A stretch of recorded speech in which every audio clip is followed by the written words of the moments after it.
Welcome to Game Changer Sessions.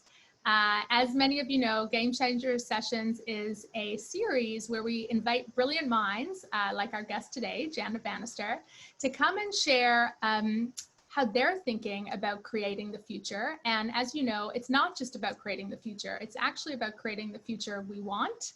And also, we love hearing from our guests how they're thinking about not just surviving in these uncertain and exponentially changing times, but actually how they're thriving and how they're helping others thrive. So it is with great pleasure that I introduce Janet Bannister.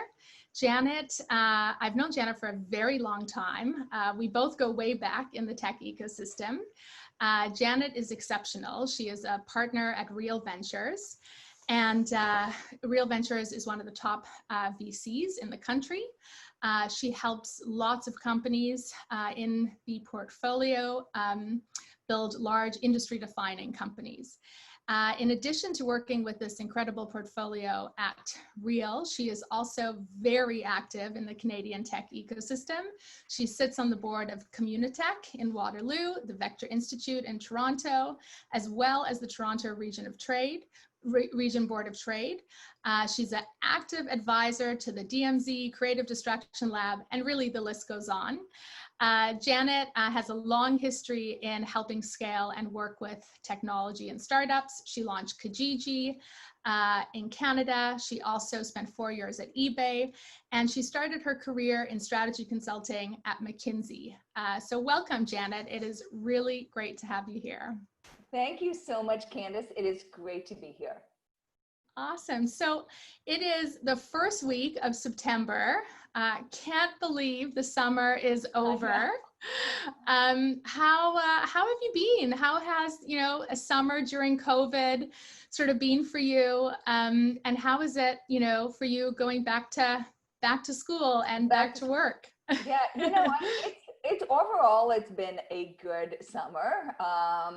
And I feel very fortunate, frankly, to be able to say that.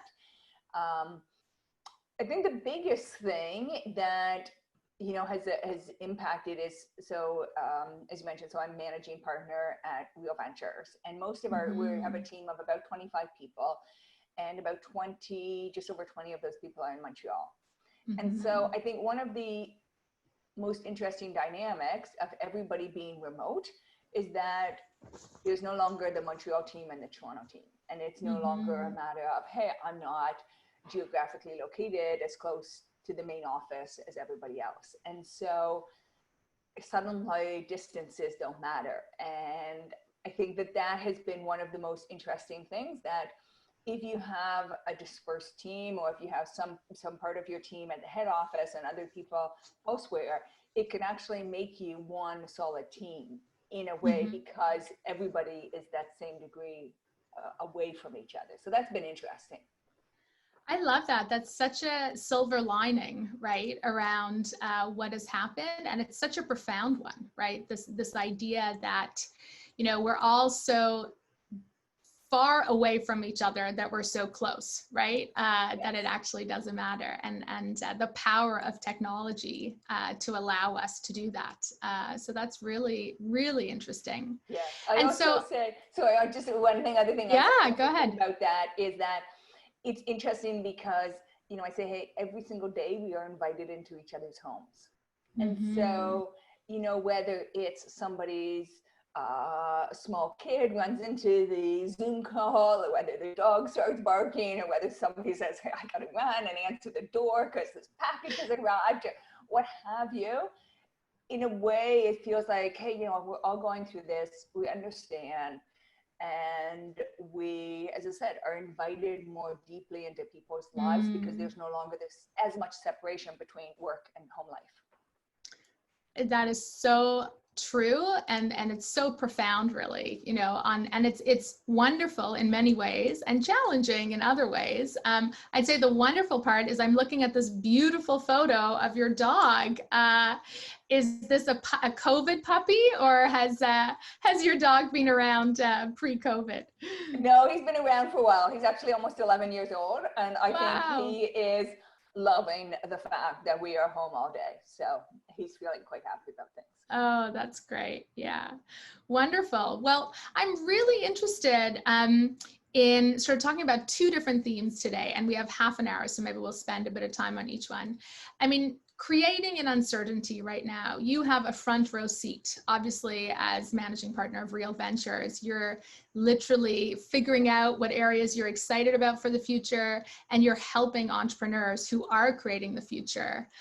Tell me more around what's interesting to you as we head into 2021 in terms of what does the future look like? What exciting themes and trends are you getting excited about?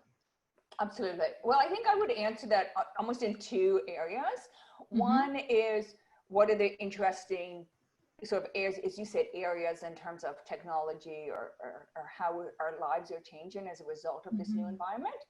And then the other thing is the founders. And because we are such early stage investors, the founders and the founding team is very, very important. And sort of what we look for in the founders and the key success factors has adjusted a little bit. So I'll talk to both of those. Great. Well, in terms of the areas where we're interested in, what we're seeing is tremendous growth in anything that uses technology to replace human processes. So whether that is using technology, if for instance, we have a company called MindBridge, which is using technology to improve the accuracy of auditing, or whether it's a company such as Candice, which is using technology on the factory line to improve the output. Anything like that, that is using technology to improve the output, particularly where you cannot have human beings as close. So for instance, in factories, there's now new restrictions in terms of how many people you can have on the line and how you can be spaced out. So, I mean, that's one example. So anything where technology replaces human processes, anything that reflects the changing nature of work and or the changing nature of consumers' behavior. And so whether that be anything related to e-commerce, purchasing online, whether that be related to how jobs are done. And again, we can get into more details if you want, but we're looking at a lot of companies in that area. A lot of our companies play in that area, and we're seeing some interesting trends there. In terms of, oh, sorry, go ahead. Oh, I was just going to say, and is this different now that COVID, you know, has been around for the last 6 months? Like, has the thesis changed at Real, or is it just more of the same, where it's amplifying what was? I think it's more amplifying. You know, we are huge believers that technology is going to fundamentally change every industry. And our focus is to be a part of and to help those companies that we believe will fundamentally change industries by bringing technology to those industries.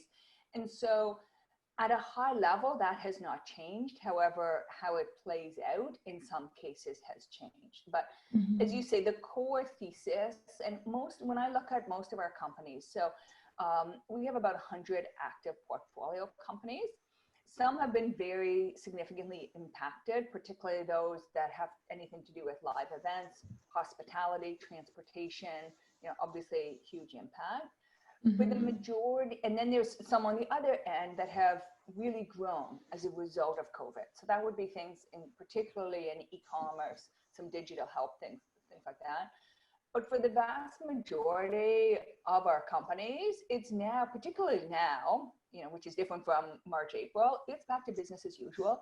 And in fact, in some cases, as I mentioned, the sales cycles are actually getting faster. Sure. Because companies say, okay, hey, we've got to get this technology embedded into our organization. Sure. Yeah, no, that makes a lot of sense. Are I cut you off because you're about to say something next, but go ahead. Yeah. Okay, thanks. So that's sort of talking about the industries, right? And then thinking about the founders. I mean, it's been so fascinating to see how the founders respond. And I think that the key things that are needed in this time have always been needed, but are needed even more in uncertain environments, is sometimes I talk about the cycle that takes place between when you test something, learn, iterate, test again. And I have seen that a lot of a company's success is based on how quickly they can go through that cycle. right? And how quickly are they testing new things, learning, iterating?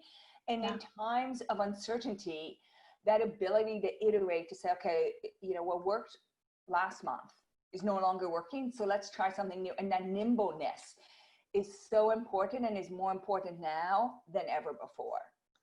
Absolutely. I can definitely attest to that and fully agree. And what do you think are certain skills maybe that are less important now? It's interesting. I guess the only thing that comes to mind that might be less important is, you know, going to events, anything related to going to events, I suppose.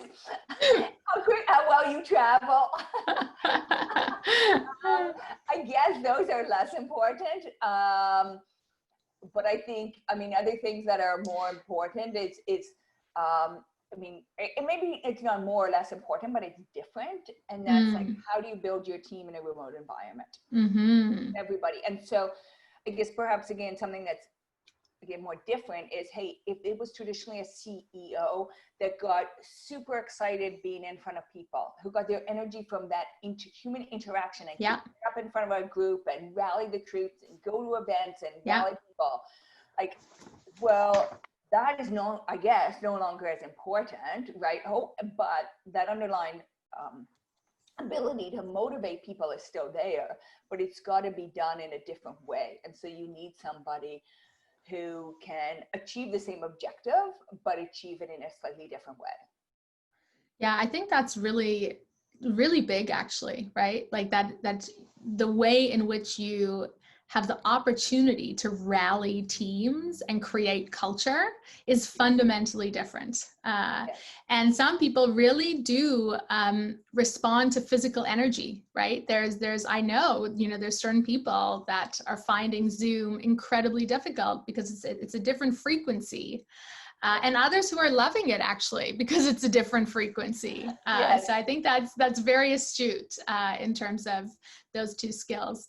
So something you said that I love, you know, the OODA loop, if you want to call it that, or the learn, iterate, test, iterate, learn loop. It kind of brings me to this idea of the future of learning, and something I'm very passionate about, obviously at Game Changer. What do you see as the future of learning? What are some of the themes or trends or ideas, you know, you're thinking about personally and at Real Ventures about how we're going to learn in the future? So I think, I mean, the biggest thing I would say about learning is that it's a continuous process. And the more change you have in an environment, the more uncertainty you have in an environment, the more that learning becomes so important, that ongoing learning, because what you learned and what you thought and what you believed a year ago or 2 years ago about how to build a business, how to build a team, how to get things done may no longer apply. And so that both sort of the ability to learn, right? The ability to learn, the willingness to learn, the willingness to take time to learn and to invest in your own self so that you are at the top of your game, I think is incredibly important. And I think when I talk about learning, to me, it's on different dimensions, right? It's not just, hey, let me learn about quantum computing and what are the latest AI. It's also, how can I learn as an individual to be the best version of myself? How can I learn to make sure that I show up as best as I can show up in this situation?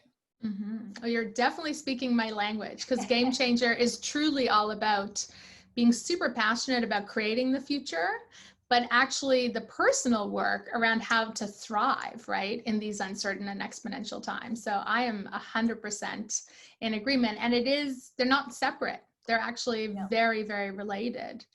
Now, Janet, I know you're a mom, as I am too.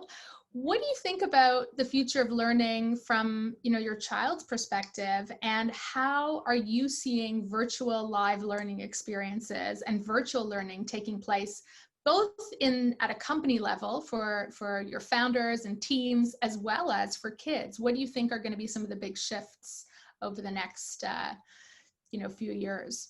Well, I think, getting back to this, learning how to learn, right? I think that that is one of the most important skills that we can teach our students today, teach our kids today, is how do you learn how to learn, and embedding in them a passion for lifelong learning. Yeah. And so I think that that is the most important thing, because, I mean, it's so different today than say 10 years ago. If you want to learn anything, it's pretty well available online, right? You can learn pretty well anything online. And so it's not about, hey, I need access to that knowledge. It's, I need to have the passion, the willingness to learn that, and then I need to be able to learn it. And again, sort of coming back to this self-awareness in terms of, okay, if I'm a learner, if I want to learn something, let's say I want to learn more about AI technology. Okay, I need to understand my own self and say, hey, what is the best way for me to learn? Do I know that the best way for me to learn is to get a book on Amazon and read that? Or is it to access a 100-page document online? Or am I much more of a type of learner where, no, actually the best way is to listen to some videos or to listen to some podcasts, right? So, or is it to go out and actually find some people and talk one-on-one with those people? Because that's how I learn, right? And so sort of learning how to learn, and also learning about yourself and being able to adjust that. So I think for students, as I said, I mean, yeah, they need to learn the basics, but what they learn today, I mean, if you're, I don't know, taking computer science or something in school, that's great. But is that knowledge going to be out of date by the time the kids graduate? Some material will never be out of date. Things like history or how to write an essay, but other things, they need to really learn how to always learn. Yeah. I love what you said, which is learning how to learn, and then learning about your own learning, right? Which is both of those are super important. And it doesn't matter where or how, you know, that learning is taking place, but it needs to be customized. So I want to just dig a little bit deeper into your thoughts as a VC and how you're thinking about the future. So 2021 is around the corner, wildly uncertain as to what that's going to hold. But what are your thoughts around both the future, you know, VC in 2021? How do you see the ecosystem evolving, both, you know, in Canada specifically, because I know you guys, you know, are focused here, but also focused in North America. What are your thoughts for venture capital? So it's interesting. First of all, if you look at the most recently released stats in terms of Q2 of this year, and say, hey, what happened to Canadian tech companies in Q2 of 2020, and what happened to the funding landscape? Interestingly enough, the amount of funding that went to Canadian-based tech companies, the amount of VC funding that went to those companies was up 23% in Q2 of this year versus last year. Now, again, so, you know, that's all great. If you look at the number of deals that were done, it was actually down slightly. It was down 4%. And so obviously coming out of that is we're seeing larger deal sizes. And in fact, the average round of financing that was done by a Canadian business in Q2 of 2020 was 11.45 million. And for perspective, that number for 2019 was 6.3 million. So what we're seeing is larger rounds being done, and investors are understanding that COVID does not change, or even maybe even accelerates. It accelerates the adoption of technology. And there's a lot of, you know, dry powder or money that's available in the ecosystem that is looking to be invested in great companies that will thrive during this time. So we are not seeing a dry up in venture capital investing, which is something that many people thought would happen, and it's not happening. In terms of, you know, going forward and what do we see, I think that, as I said, great companies will continue to raise money.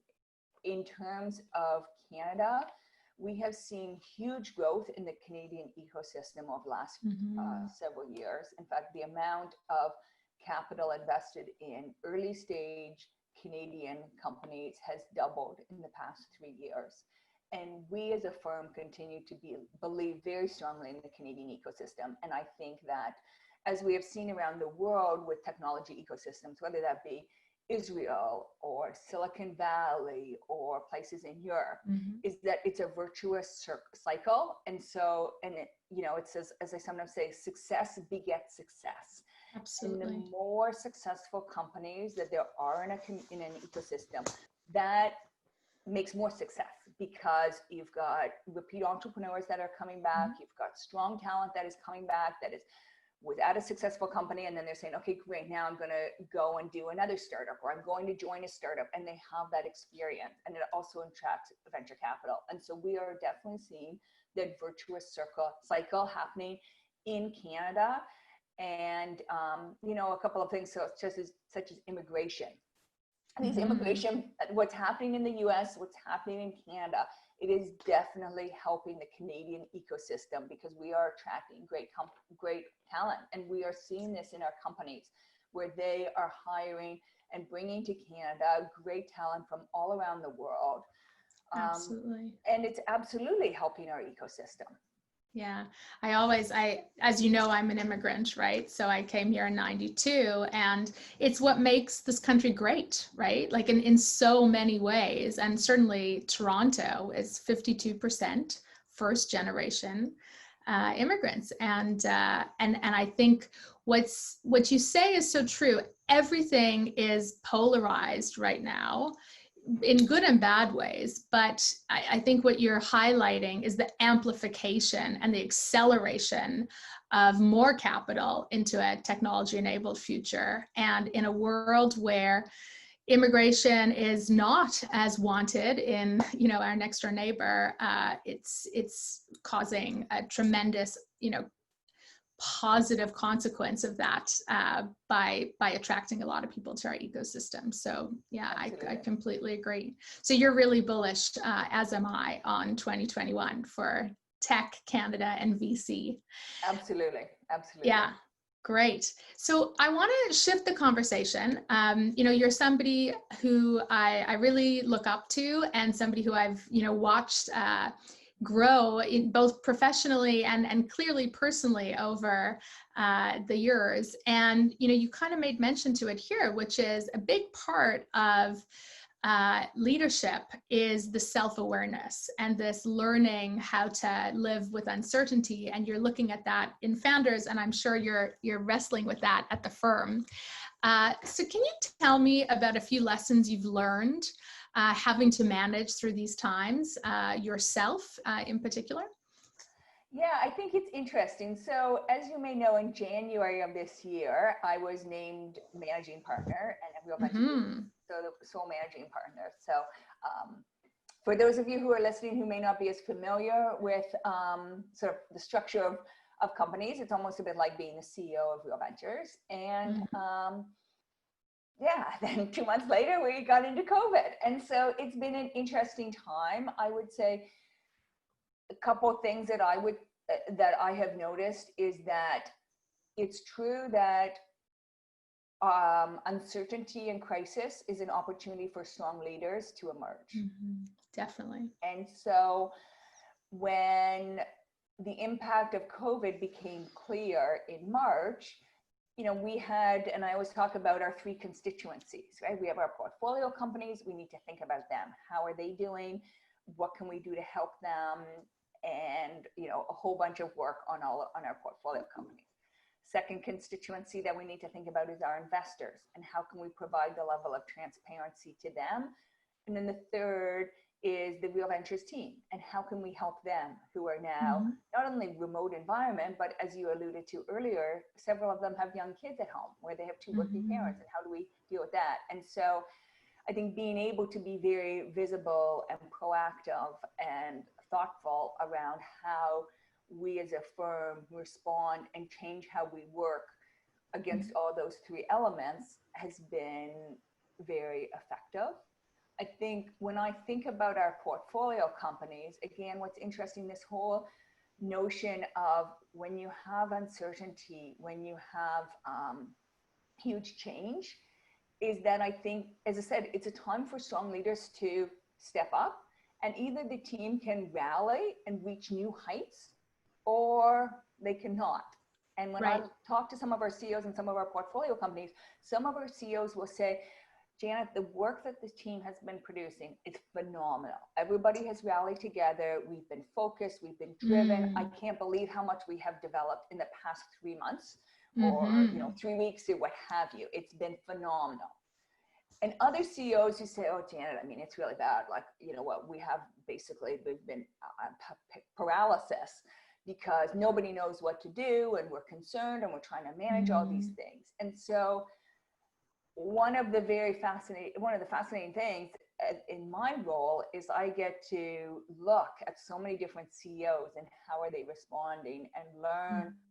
I mean, it's a great opportunity for me to not only give them feedback, but also for me to learn and witness and help everybody try to be as best as they can, but also learn as a leader. Okay, how can I be as good as our best CEOs are? Sure. No, I think what you say really resonates. Tell me more about some of the mental models that you use to lead. What are some of the top, mental models that, you sort of call on in your leadership and you recommend for your CEOs? Yeah, I mean, I think that a couple of things. First of all, a huge thing is focus and being really clear in terms of what is the most important thing that we need to do and how are we going to, let's be really clear, let's be really focused and driven against delivering what we need to deliver. I think the other thing is just a recognition that the team is everything, right? It really is. And we can learn from everybody. We really can. I mean, I love the quote that I think about so often from Ralph Waldo Emerson, who said, everyone is in some way my superior. And from that, I learn from him. And I think, again, in a time of change, we come back to this theme about learning. You always need to be learning. And I believe that you can learn from anybody. Everybody has something that they can teach you. And thinking about your team leading with that mentality that you as a leader need to always be learning and growing and be open. And then the final thing I would say, focusing on the most important thing, thinking about your team, and then, how you show up is so important. And this idea about being absolutely authentic and transparent. And it's okay if you say, hey, I'm scared or I don't know the answers. But we're all in this together. I love all three of those. And it's so refreshing hearing these mental models and these themes coming from a managing partner of a venture firm, especially as a female leader. It's really empowering to hear how you are leading this firm. So it's really wonderful. So I'm going to ask one last question because I know we're running out of time. I'm really curious, who inspires you today? Who are you learning from? Who are your role models? And obviously I'm sure there's many. So, pick just a few that you're excited about right now. Yeah, so I would have to say right now, my biggest role models are my founders. And I get a lot of people said to me, again, particularly in the early days of COVID, they said, Janet, how are you holding up? Like, geez, you've only been managing partner for 2 months. Then this hit said, like, how are you doing it? And I would say, you know what, I look at my founders. I mean, some of their businesses, I said, say, some are doing great. Some are being negatively affected, right? Some founders worked for years on these businesses and now their revenues are dropping by 80% or 90%. And they are resilient and they're determined and they're figuring out, okay, how do I go forward? And I say, when I talk to these people and they're not complaining, they're like, how am I going to figure it out? How can I not be motivated? How can I not think, okay, like if they can do it, I can do it, right? And so I think those people are my real role models in a big way. And again, just, they are a huge source of my inspiration. I love that. Well, thank you so much for taking the time to share such great insight. And, you know, it's really wonderful to see somebody like you creating the future. And it sounds like you're really focused on creating a future we want, and also helping people not just survive through these times, but truly thrive. And instilling a culture at Real Ventures and in all the people you touch in their portfolios to do just that. So thank you again for joining us. And thank you to everyone for tuning in. Okay, Candice, thank you so much. So great to be here with you. And I hope you have a great day. Great. Thank you. Thanks.